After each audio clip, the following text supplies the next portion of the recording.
Inflation, of course, those latest figures year on year and month on month reaching new highs. 19-year high on the year-on-year side, 22.22% as far as the year-on-year figure is concerned, 1.96. The administration of, the Buhari administration responding to The Guardian that ran an article saying, rather a headline saying that the president is leaving office with 17-year inflation. His special advisor on media, Garba Shehu, responded saying that it's because of COVID. So Arise business analyst Chika Mbonu is joining us to fact check that as to whether or not that's correct. Chika, good morning to you, sir. Morning, very welcome. Thank you for joining us. You analyze inflation a lot on the show. And so is it COVID? You know, I mean, I've gone through that story or the response from Garba Shehu. And, you know, what is happening is they're trying to defend their legacies. And more big bats will come for them. Yes. But they're lucky even that the government that is succeeding them is one from their party. Right. So I'm looking forward to how, as, the Bola Tinubu takes over May 29, who's APC, and starts seeing where the dead bodies are buried, and then how they will maneuver and communicate to us how bad things are. Yeah. And so when that story they pushed out, they put out that it wasn't Nigeria alone that had inflation. Yeah. They thought about other countries like UK, US, I think Ghana, and so on and so forth. Yeah. It reminded me of my niece that came back home from school. Even before I asked, what's your position? She said, Uncle, no, be only me fellow. I'm not the only one that failed, Yeah. So it's that. I had cause to talk about this issue during the COVID era. And I said, please, let's not mask things with COVID. Because even using the COVID analogy, COVID was, we knew the COVID was dangerous, was harmful. But remember one of the phrases we learned during COVID was pre-existing conditions. Right. Pre-existing conditions. That if you have pre-existing conditions and you got COVID, and it's going to make things worse for you, and diabetes, hypertension, cancer, and so on and so forth. And then, COVID was going to exacerbate that. And I said, let's not mask our problem by COVID. Yeah. And that's what I'm communicating out there. That let's not mask our problems, with COVID. Because of the fact that, the Buhari Administration, the 8 years, has been littered with a collage of missteps and actions, and then, inactions and actions that came so many months and days late. And so ascribing the issue of inflation just to COVID is, is not just putting the facts out there. And I'll just go through some of the issues within the little time we have, and so that we can look at some of the missteps they had. Look at the first thing they did was it took them time to appoint ministers. Right. If you recall, more than 6 months. And the story that was put out there was that they were looking for the best individuals, and when they appointed them, it was an anticlimax, but it was literally a second 11 that they pushed out there. Right. And so. So that was not COVID. That was not COVID. The next thing they did also was immediately they said, you cannot pay cash into them accounts again. Right. You can't pay cash into them. And it caused a lot of panic in the system. And immediately it put pressure on the exchange rate. Because people also, and on the back of a can't pay cash into the system, there was a rumor that them account balances are going to be seized. And so people started hiding that's the first pressure on foreign exchange. So that's another one, was another misstep. Yeah. They had exchange rate down for a long time, and the president was very proud to go out and say that we're very nationalistic about that everywhere. Despite the best efforts, we knew that the exchange had to be let go. And, until, all the FPIs, everybody flew from Nigeria, and then the Central Bank finally did the IE window. Even at that, the president did a disclaimer on that. I don't know what they are doing, that. But that's what served us. It took some time. Yeah. Now, the other one was the closing of the borders. The border closure. The border closure. Yes. The border closure was major. Now, I have nothing against border closures if they were thought out, Now, but for a country that, for example, at that time, analysis put it at about our demand for rice was about 8 million metric tons in a year. Yeah. Our production was about less than 5 million metric tons. Yeah. For every commodity that you can think about, we didn't have sufficient production in Nigeria. And so, immediately close the border from where these things came in, what do you think is going to happen to food inflation? It will climb. It climbed. I mean, you don't require any, PhD in economics to understand that.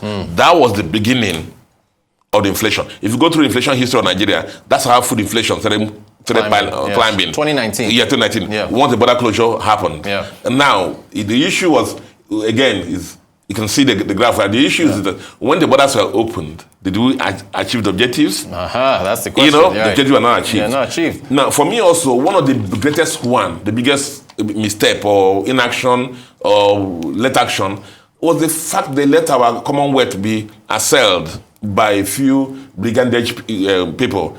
Our oil production was allowed to go below 1 million barrels production, in production. And then you saw the multiple pipelines connected to the pipelines.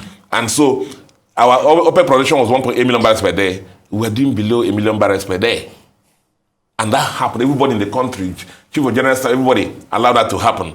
And so that was the biggest one, the biggest one that we had. Yeah. So the loss of that oil production, remember, because of that also, we lost the opportunity of the rise $100 oil price that happened when Russia from the war. Yeah. Indeed, the report put it out there that Nigeria was the only OPEC country that did not benefit from the oil price rise. Yeah. A lot of reports put it out there that usually when this economic quagmire, oil prices normally rescue us. Right. But this time it has not happened. That didn't happen. Fuel subsidy prevarication. Oh wow! Prevarication. Yeah. Happen. It will happen. Happen. It will not happen. Happen. It will not happen. It will happen in August. It will not happen. Look at that. So you had a government of inconsistent policies. Ministers speaking from two sides of their mouth. Different ministers conflicting with each other. Look at the national ID card. How it was totally messed up. Yeah. Totally messed up. So. Fiscal side was literally dead. Very comatose and very sterile. Yeah. So you find the Central Bank of Nigeria suddenly became, in the program, we're calling the CBN governor, Minister for Education, Minister for Health, Minister for Power, Minister for everything. Because where were the ministers? Minister for Investment, FDI, almost got to zero. The minister still stayed there. ASU strike lasted for almost 2 years. Minister still stayed there.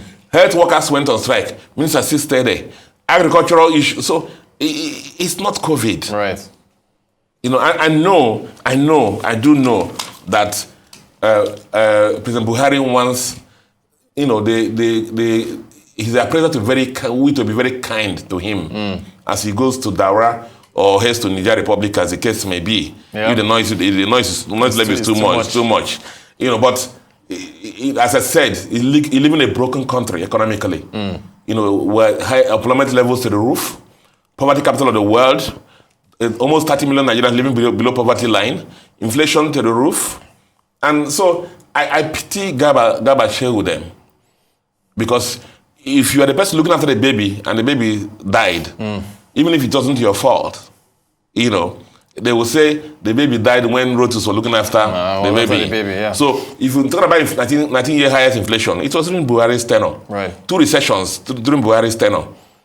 And a lot of things could have been done, if they are brave enough to take some hard decisions. Yeah. Hard decisions. Debt. Oh, wow.